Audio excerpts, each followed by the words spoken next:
آقا نے فرمایا وہ مرد جس کے ماں باپ اس سے راضی ہوں، اس سے خوش ہوں، وہ نوجوان کل قیامت میں چاہے جہاں بھی ہوگا اسے جنت میں جانے سے کوئی طاقت روک نہیں سکتی ہے۔ تو اللہ اور اس کے رسول صلی اللہ علیہ وسلم کے بعد ہم پر سب سے زیادہ حق کس کا ہے؟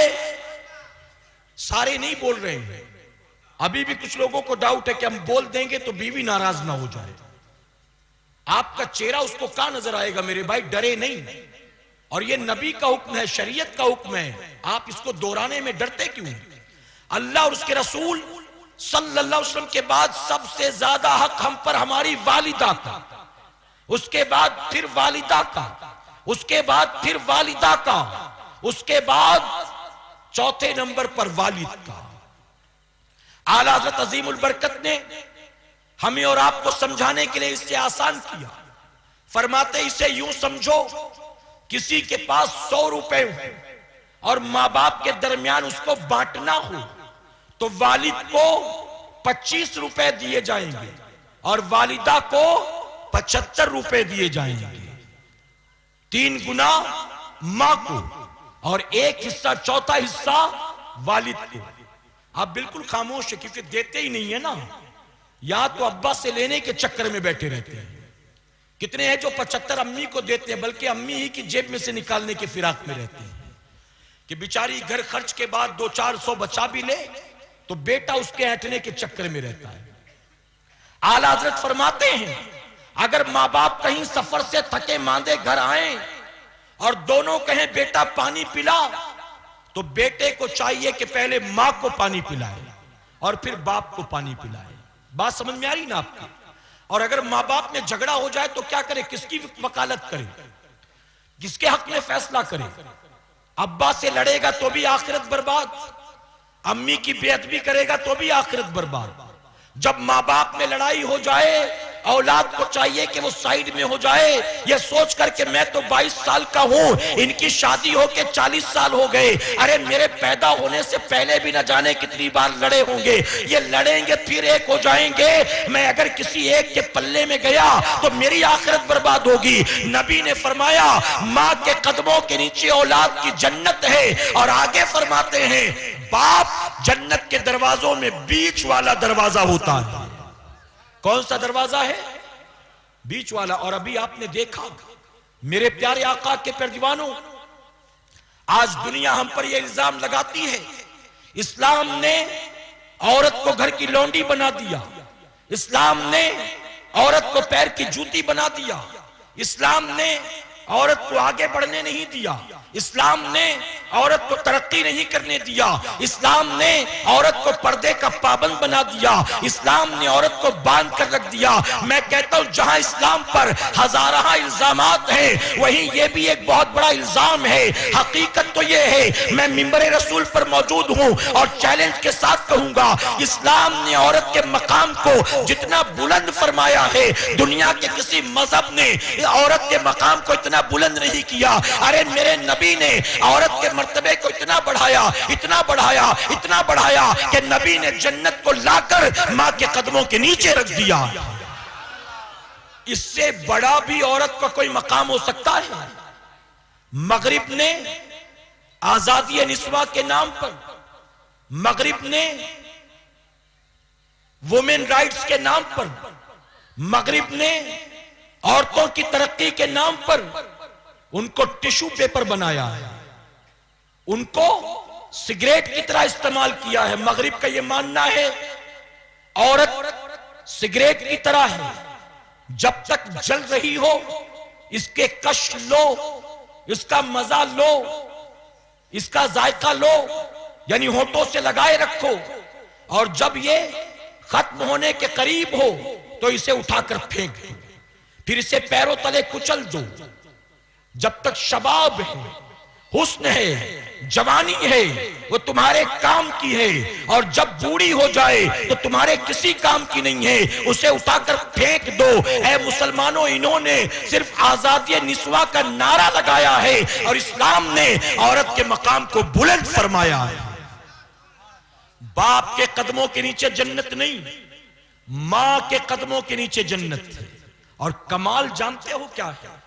نبی نے کنڈیشن نہیں رکھا، ماں نمازی ہے تو قدموں کے نیچے جنت، ماں پرہیزگار ہے تو قدموں کے نیچے جنت، ماں عابدہ ہے تو قدموں کے نیچے جنت، ماں شب بیدار ہے تو قدموں کے نیچے جنت۔ نہیں نہیں، نبی نے یہ نہیں کہا کہ ولیہ ہے تو قدموں کے نیچے جنت، مستجاب الدعوات ہے تو قدموں کے نیچے جنت۔ اگر وہ نمازی ہے، نیک ہے، قرآن کی تلاوت کرتی ہے، وہ باحیا، با پردہ، با غیرت ہے، تو یہ اس کے پلس پوائنٹ ہیں۔ اگر اس کے اندر یہ سب نہ بھی ہو، ہماری جنت کے لیے اس کا صرف ماں ہونا کافی۔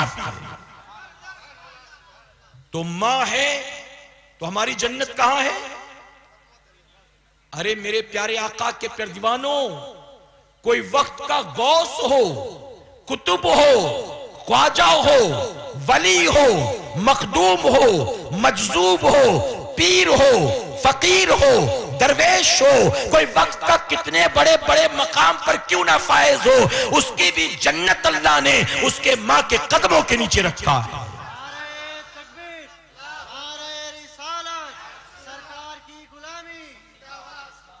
بات سمجھ میں آ رہی نا آپ کی؟ تو یہ ماں کا مقام ہے۔ اور میں نے حقوق اللہ، حقوق العباد آپ کو بتا دیا۔ جانتے ہیں حضور اکرم صلی اللہ علیہ وسلم کی بارگاہ میں ایک صحابی حاضر ہوئے، عرض کرتے ہیں یا رسول اللہ صلی اللہ علیہ وسلم، میری ماں بوڑھی ہے، میری ماں کمزور ہے، میری ماں میں چلنے پھرنے کی طاقت نہیں، لیکن جب حج کا مہینہ آیا تو میں نے دیکھا ایک رات کمرے میں بیٹھ کر میری ماں رو رہی تھی، اور میری ماں اللہ کی بارگاہ میں التجا کر رہی تھی، اللہ اگر میرے ہاتھ پیر میں طاقت ہوتی، اگر میں چلنے پھرنے کے لائق ہوتی، تو میری خواہش ہے کہ میں بھی موت آنے سے پہلے خانہ کعبہ کا طواف کر لیتی، مقام ابراہیم پر نماز پڑھ لیتی، صفا مروہ کے چکر لگا لیتی، میدان عرفات میں مینا کی گھاٹیوں میں چلی جاتی۔ یعنی ماں بوڑھی کمزور تھی، لیکن وہ تمنا رکھتی تھی کہ مرنے سے پہلے وہ خانہ کعبہ کا طواف کر سکے۔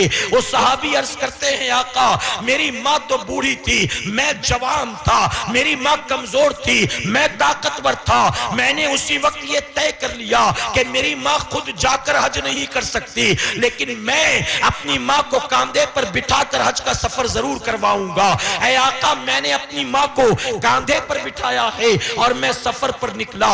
آسمان سے سورج آگ اگلتا تھا، زمین توے کی طرح تپ رہی تھی۔ اے آقا ایسا صحرا اور ایسی ریت تھی، اگر گوشت کا ٹکڑا اس میں ڈالا جاتا تو جل بھن کر وہ بھی کباب بن جاتا۔ اس تپتے ہوئے صحرا میں اپنی بوڑھی ماں کو کاندھے پر بٹھا کر میں نے ننگے پیر سفر کیا ہے، اور ماں کو لے جا کر میں نے خانہ کعبہ کا طواف کروایا ہے، صفا مروہ کی سعی کرائی ہے، مقام ابراہیم پر لے گیا ہوں، مینا کی وادیوں میں لے گیا ہوں، عرفات کے میدان میں لے گیا ہوں۔ اے آقا اپنی ماں کو کاندھے پر بٹھا کر میں نے حج کے سارے ارکان ادا کیے، اور اسی طرح ننگے پیر اپنی ماں کو لے کر واپس گھر آیا ہوں۔ اب آپ کی خدمت میں آیا ہوں، صرف سوال یہ ہے مجھے آقا یہ بتائیں، یہ جو میں نے ماں کو اس طرح سے حج کرایا ہے، میں نے کیا ماں کا حق ادا کر دیا؟ اللہ اکبر، رحمت للعالمین آقا ہیں، اتنا سننا تھا، نبی کی آنکھیں بھر آتی ہیں۔ آقا فرماتے ہیں بس اتنا کر کے تم مجھ سے یہ پوچھتے ہو تم نے ماں کا حق ادا کر دیا؟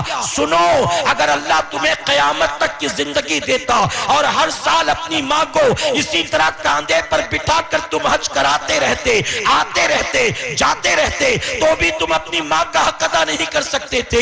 ہاں لیکن مجھے اللہ کی رحمت پر یقین ہے، تم نے تمہاری پیدائش کے وقت تمہاری ماں نے جو جھٹکے برداشت کیے تھے، اس طرح سے حج کرا کے تم نے ایک جھٹکے کا حق ادا کر دیا ہوگا۔ اللہ اکبر، اے میری قوم کے جوانوں میں تم سے پوچھتا ہوں، اپنی بیوی کی محبت میں اپنے بوڑھے ماں باپ کو جھڑکیاں دینے والوں میں تم سے پوچھتا ہوں، اپنے بچوں کی محبت میں اپنے ماں باپ کو دور بھگانے والوں میں تم سے پوچھتا ہوں، جوانی کے نشے میں بوڑھے ماں باپ کو راستے کا روڑا آنکھ کا کانٹا سمجھنے والوں میں تم سے پوچھتا ہوں، وہ صحابی رسول تھے، ارے وہ کچھ نہ بھی کرتے، نبی کی زیارت ان کی جنت کے لیے کافی تھی، لیکن انہوں نے ماں کی یہ خدمت کی۔ آقا فرماتے یہ خدمت کر کے بھی تم ماں کا حق ادا نہیں کر سکتے ہو۔ ذرا آپ اپنے دل پر ہاتھ رکھ کر جواب دو، ہر مہینے ماں کو 1000 روپے دے کر تم اس کا حق ادا کر دو گے؟ اپنے بوڑھے باپ کو دن میں 2 بار چائے پلا کے اس کا حق ادا کر دو گے؟ مسلمانوں میں علماء کی موجودگی میں ذمہ داری کے ساتھ کہنا چاہوں گا، اگر کوئی کسی پیر کا مرید ہو اور پیر کی چوکھٹ پر صبح شام اپنی پلکوں سے جھاڑو لگاتا ہو، اپنے پیر کی خدمت میں نوکر کی طرح دن رات کھڑا رہتا ہو، لیکن اس کی بوڑھی ماں اس سے ناراض ہو، تو کل قیامت میں پیر کی چوکھٹ پر جھاڑو لگانا کام نہیں آئے گا، بلکہ ماں کا دل دکھانا اسے جہنم کا ایندھن بنا دے گا۔ آج کتنے لوگ ہیں بامبے جیسے، بنگلور، دلی، کلکتہ جیسے شہروں میں رہتے، ہم پوچھتے ہیں فیملی کہاں ہے؟ جواب دیتے ہیں فیملی ہمارے ساتھ ہے الحمدللہ۔ ہم پوچھتے ہیں ماں باپ کہاں؟ تو جواب دیتے ہیں ماں باپ گاؤں میں، بیوی ساتھ، 2 3 4 بچے ہوئے وہ سب ساتھ، اور 65 70 سال کے بوڑھے ماں باپ گاؤں میں۔ ہم نے کہا ماں باپ کو دیکھنے والا وہاں کوئی ہے؟ تو جواب دیتے نہیں، ماں باپ الحمدللہ ابھی اپنا سب کچھ کر لیتے ہیں، بازار بھی لے آتے، کھانا بھی بنا لیتے، سب کر لیتے، کوئی ضرورت نہیں کسی کی۔ میں پوچھتا ہوں مسلمانوں ذرا بتاؤ، جب آپ ماں باپ کے محتاج تھے، ماں باپ نے یوں چھوڑا تھا آپ کو؟ پیشاب کرنے کی تمیز نہیں تھی، سہارا کس نے دیا تھا؟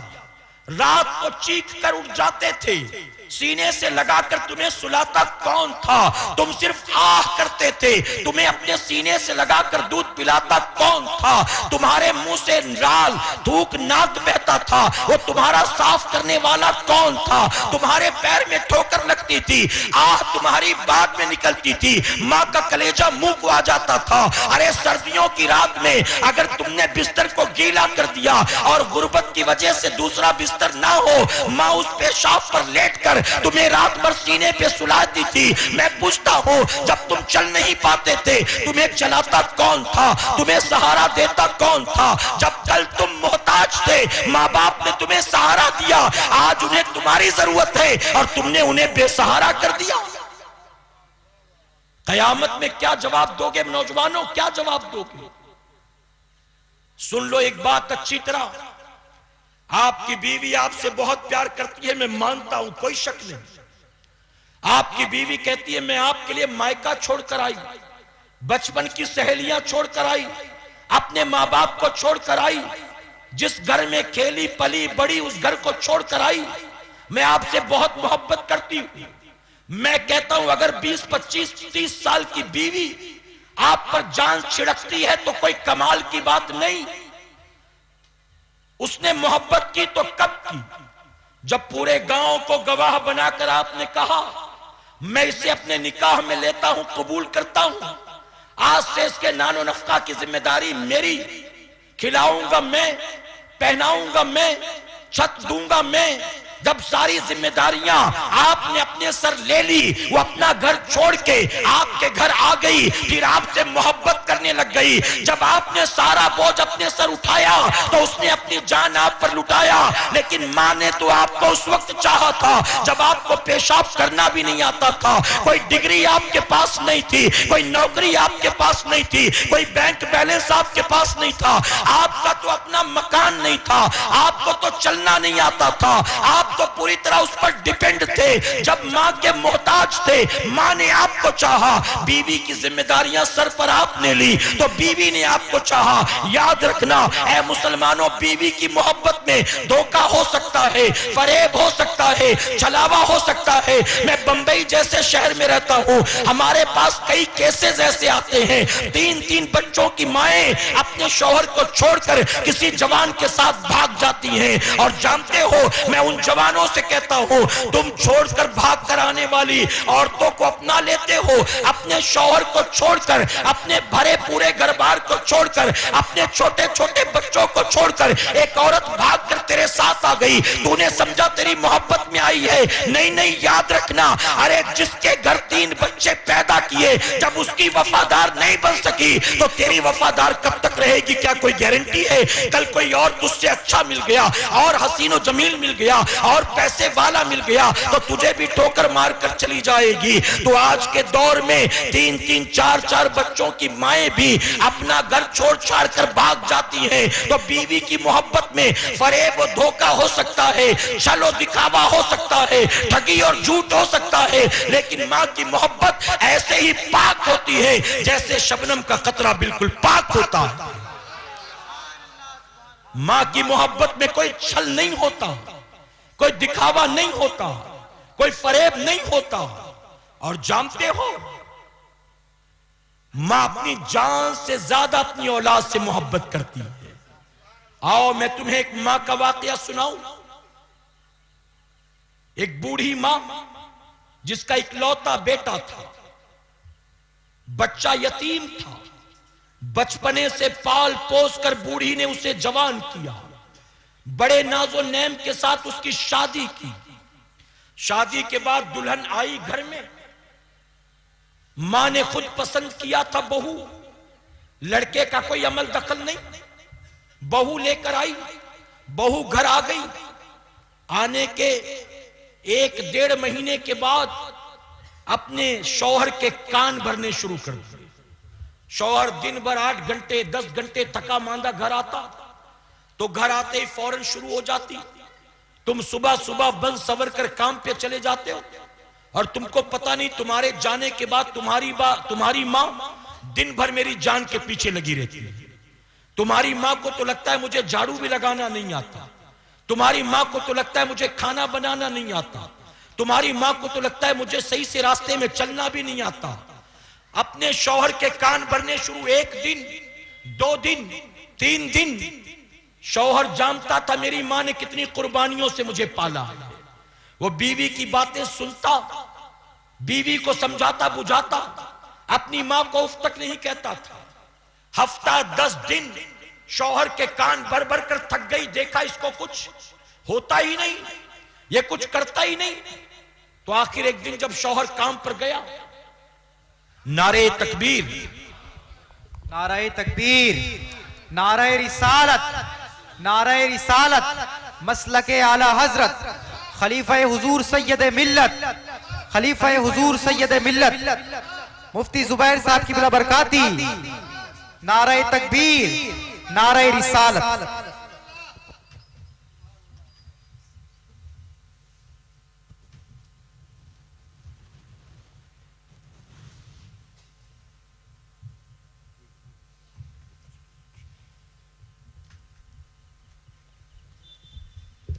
درود شریف پڑھنے کی مرتبہ اللہ رب محمد صلی اللہ علیہ وسلم، نحن عباد محمد صلی اللہ علیہ وسلم۔ میرے پیارے آقا علیہ الصلوۃ والتسلیم کے پیردیوانوں، میں عرض کر رہا تھا، شوہر کے صبح شام کان بھرتی، لیکن شوہر نے ریاکٹ نہیں کیا، وہ جو چاہتی تھی وہ ہوا نہیں۔ آخر ایک دن شوہر کام پر گیا، تو اس کے کام پر جانے کے بعد بیوی اپنے مائکے چلی گئی، اور مائکے سے کال کر کے کہتی ہے کہ میں نے تمہیں کئی بار تمہاری ماں کی شکایت کی، لیکن میں دیکھ رہی ہوں کہ تمہیں کوئی فرق ہی نہیں پڑتا، کیونکہ تم کو تو برداشت نہیں کرنا، یہ سب مجھے برداشت کرنا ہے، تو میں چاہے جیوں چاہے مروں، تمہیں تو کوئی فرق ہی نہیں پڑتا۔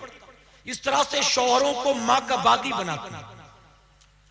اب میں اپنے مائکے آ گئی ہوں، اب اس گھر میں میرا گزارا نہیں ہو سکتا، یا تو کہیں اور انتظام کرو میرا، یا تو جب تک تمہاری ماں وہاں ہے میں واپس نہیں آؤں۔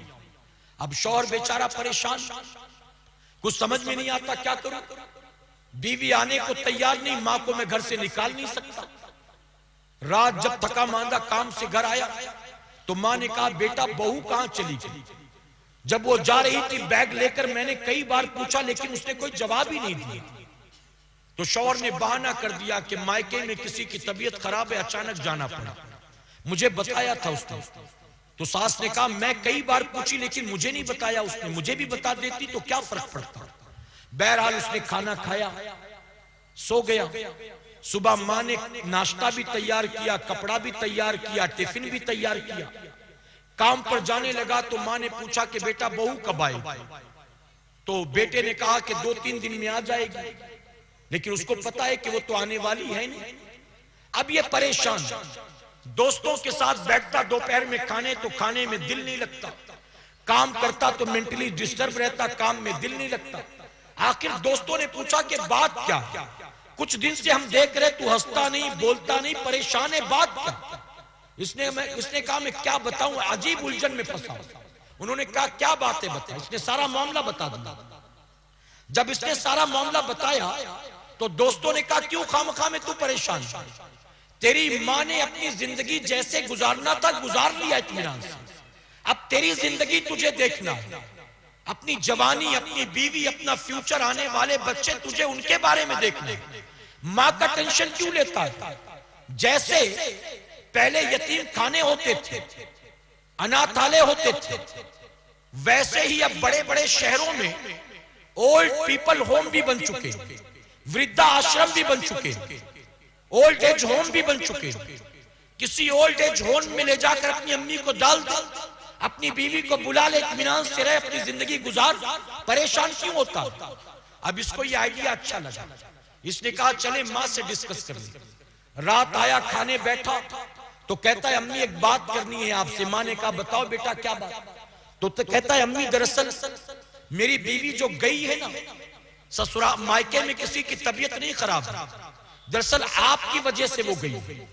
ماں نے کہا میں نے ایسا کیا کیا؟ میں نے تو کچھ کہا ہی نہیں۔ تو اس نے کہا دراصل اس کی آپ سے بنتی نہیں، آپ اس کو جو چھوٹی چھوٹی باتوں پر تنبیہ کرتی ہے، ڈانٹتی ہے، وہ اس کو اچھا نہیں لگتا ہے، اور غصے میں وہ گئی ہے، اور یہ طے کر کے گئی ہے کہ اب تو اس گھر میں یا تو وہ رہے گی یا تو آپ۔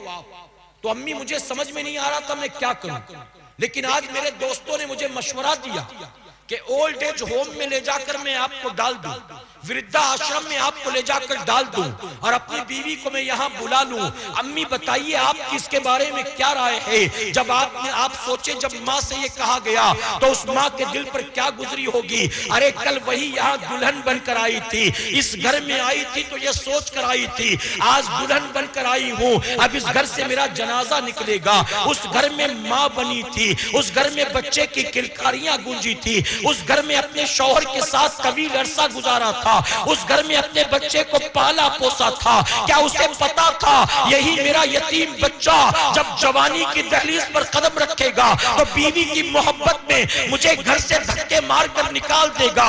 جس نے بڑے ناز و نعم سے اپنے بیٹے کو جوان کیا تھا، وہ جوان بیٹا کہتا ہے اے ماں تجھے نکال کر اگر بیوی کو لے آؤں تو بتا تجھے کوئی تکلیف تو نہیں ہوگی؟ اب جانتے ہو ماں نے کیا کہا؟ ماں تو ماں ہوتی ہے نا، اپنے دل پر پتھر رکھ کر کہتی ہے بیٹا تو میری خاطر اپنی خوشیاں کیوں برباد کرتا ہے؟ تیرے دوستوں نے واقعی صحیح کہا ہے، میں نے تو اپنی زندگی جیسے تیسے گزار لی، اب کتنے دن بھی جی جی کر جیوں گی، بیٹا مجھے کل صبح نہیں ابھی پہنچا دے، مجھے کوئی شکایت نہیں ہے، اپنی بیوی کو لے آ۔ اب اس کے دل کا بوجھ ہلکا ہوا، چلو اماں بھی راضی ہو گئی۔ اس نے کہا امی صبح آفس جاتے جاتے آپ کو پہنچا دوں گا۔ اب رات کو بیوی کو اطلاع کرتا ہے اپنا بیگ تیار رکھنا، میں نے راستہ ڈھونڈ نکالا ہے، اماں کو صبح وردھا آشرم میں پہنچاؤں گا اور تجھے لینے کے لیے آؤں گا۔ تو بیوی نے کہا خوشی خوشی تمہیں آنے کی ضرورت نہیں ہے، جیسے میں غصے میں گئی تھی ویسے ہی خوشی خوشی واپس آ جاؤں گی،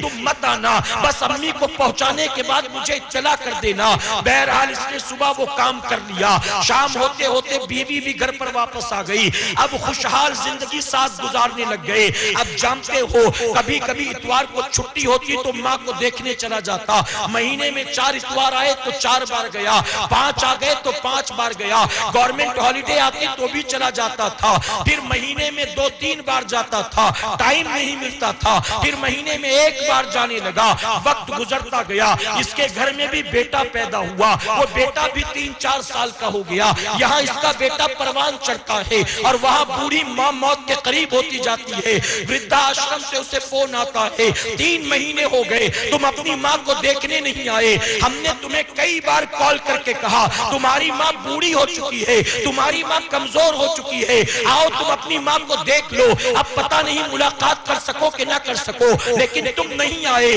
اب سن لو, تمہاری ماں بالکل لاسٹ سٹیج پر ہے. آج اگر تم ماں کو دیکھنے نہیں آئے تو پھر کل موقع نہیں ملے گا. ہم سے شکایت مت کرنا. اب جب یہ سنتا ہے کام دام چھوڑ کر ماں کو دیکھنے کے لیے پہنچا, دیکھا تو ماں بالکل آخری سٹیج پر تھی. ماں کے سرہانے بیٹھ جاتا ہے, سر پہ ہاتھ رکھتا ہے, آنکھ سے آنسو بہتے ہیں. کہتا ہے امی میں جانتا ہوں میں نے آپ کا بہت دل دکھایا ہے, میں نے آپ کا حق ادا نہیں کیا ہے. اس عمر میں مجھے خدمت کرنا تھا لیکن میں کیا کروں, میں مجبور ہوں. ماں نے کہا بیٹا مجھے تجھ سے کوئی شکایت نہیں ہے. میں نے کب اف تک کہا, میں نے کب تجھے کہا کہ مجھے یہاں تکلیف ہے. بیٹا اب اگر تو چاہتا ہے کہ جاتے جاتے میں تجھ سے راضی ہو جاؤں تو تو میرا ایک کام کر دے گا. بیٹے نے کہا امی تم جو کہو گی میں کرنے کو تیار ہوں. تو ماں کہتی ہے بیٹا اگر تو مجھے خوش کرنا چاہتا ہے تو صرف اتنا کر دے, یہاں کچھ پنکھے اپنی طرف سے لگوا دے. یہاں گرمی کے موسم میں لوگ چونکہ زیادہ ہیں, پنکھے کم ہیں, گرمی بہت ہوتی ہے. تو بیٹے نے کہا امی اگر آپ چاہتی ہیں تو میں پنکھا لگوا دیتا ہوں, لیکن پنکھا لگا کے فائدہ کیا ہوگا, آپ تو تھوڑی دیر میں دنیا سے رخصت ہونے والی ہیں, آپ تو جا رہی ہیں, اب یہ پنکھا لگا کر کیا ہونا ہے. تو ماں نے کہا بیٹا میں نے زندگی بھر تجھ سے اپنے لیے کبھی کچھ نہیں مانگا, آج بھی یہ پنکھا میں اپنے لیے نہیں لگواتی ہوں. تجھ سے کس نے کہا کہ میں اپنے لیے لگواتی ہوں, یہ پنکھا تو میں اس دن کے لیے لگواتی ہوں جب تو میری عمر کو پہنچے گا اور تیرا بیٹا بھی دلہن بیاہ کر لائے گا اور میری ہی طرح وہ تجھے یہاں چھوڑ کر جائے گا. بیٹا میں نہیں چاہتی کہ تجھے گرمی لگے بلکہ تو یہاں آرام سے رہ لے, اس لیے چاہتی ہوں کہ پنکھا لگوا دے. اللہ اکبر, بیٹے کی آنکھ کھل چکی تھی, غلطی کا احساس ہو چکا تھا لیکن بہت دیر ہو چکی تھی. اب کرتا بھی تو کیا کرتا, روتا تڑپتا رہ گیا اور ماں دنیا سے رخصت ہو گئی. ہم نے کئی بیٹے ایسے دیکھے ہیں, بوڑھی ماں بستر پر کھانستی ہے تو بچوں کو ہٹاتے ہیں اس کی وجہ سے تجھے انفیکشن نہ ہو جائے. اپنی بیوی سے کہتے ہیں بچوں کو اماں کے پاس جانے مت دینا. جب بوڑھا باپ بستر پر پڑے پڑے کبھی پیشاب کر دیتا ہے تو جوان بیٹا ڈانٹتا ہے اور کہتا ہے کہ دنیا میں روزانہ کتنے مرتے ہیں, کتنے آتے جاتے ہیں, پتہ نہیں اس کو موت کیوں نہیں آتی ہے. اے مسلمانوں, جو بوڑھا باپ بستر پر پڑا ہو بیٹا پانی پلانے کو تیار نہیں, بوڑھی ماں کہتی ہے بیٹا طبیعت خراب ہے ڈاکٹر کے پاس لے چل, بیٹا ڈاکٹر کے پاس لے جانے کو تیار نہیں. اسی ماں یا باپ کا انتقال ہو جائے تو بیٹا سنبھالے نہیں سنبھلتا ہے,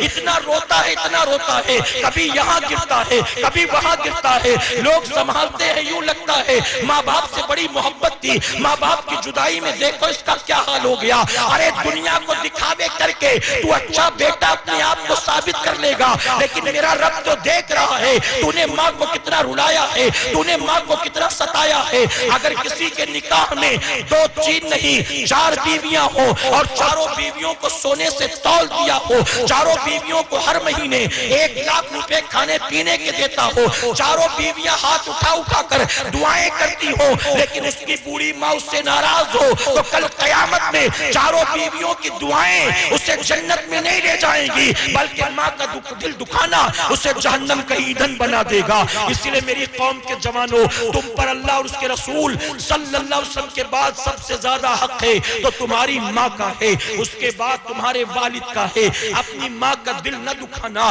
تم نے سمجھا ہے یہ میری دکان میری محنت کا نتیجہ ہے, یہ میرا پیسہ میری ڈگری کا نتیجہ ہے, یہ جو رات دن میں جاگتا ہوں دوڑتا بھاگتا ہوں اسی محنت کی وجہ سے میں نے یہ مقام دکان اور موٹر کار کا بیلنس بینک بیلنس بنایا ہے.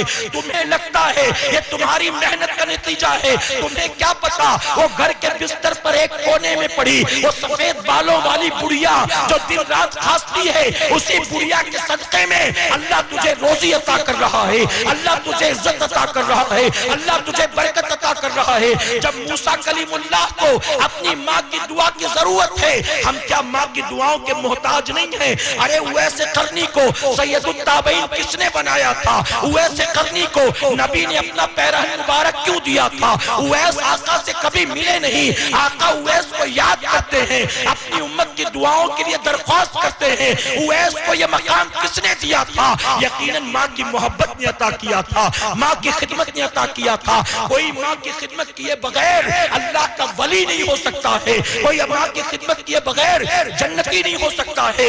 نبی نے فرمایا عمر میں برکت چاہتے ہو اپنے ماں باپ کی خدمت کرو، روزی میں برکت چاہتے ہو اپنے ماں باپ کی خدمت کرو۔ جاتے جاتے میں آپ سے کہنا چاہوں گا، میں 3 بیٹیوں کا باپ ہوں، مجھے یاد ہے جب میرے والد بستر پر لیٹتے تھے، جب میرے دادا بستر پر لیٹتے تھے، میں اس وقت بہت چھوٹا تھا، لیکن دادا جب تک سو نہیں جاتے تھے میں اپنے دادا کے پیر دبایا کرتا تھا۔ دادا کے بعد والد جب اس عمر کو پہنچے، والد جب تک والد کی آنکھ نہیں لگتی تھی اپنے بوڑھے باپ کے میں پیر دباتا تھا۔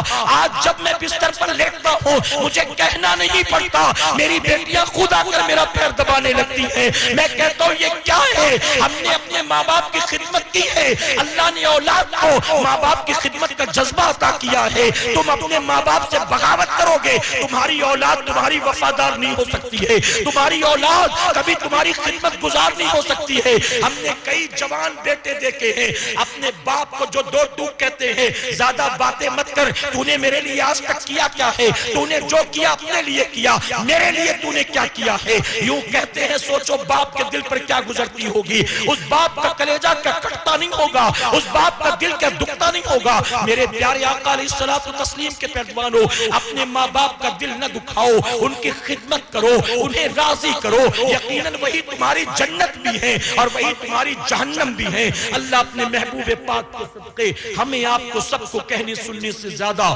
عمل کرنے کی توفیق عطا فرمائے۔ درمیانی گفتگو مجھ سے جانے انجانے میں کوئی غلطی خامی رہ گئی، آپ سب کو گواہ بنا کر سچے دل سے توبہ کرتا ہوں۔ رب میری توبہ قبول فرمائے اور ہماری اس محفل کو میرا کریم قیامت میں ہمارے لیے، ہمارے ماں باپ کے لیے بخشش اور نجات کا ذریعہ بنائے۔ وما علینا الا البلاغ۔ السلام علیکم۔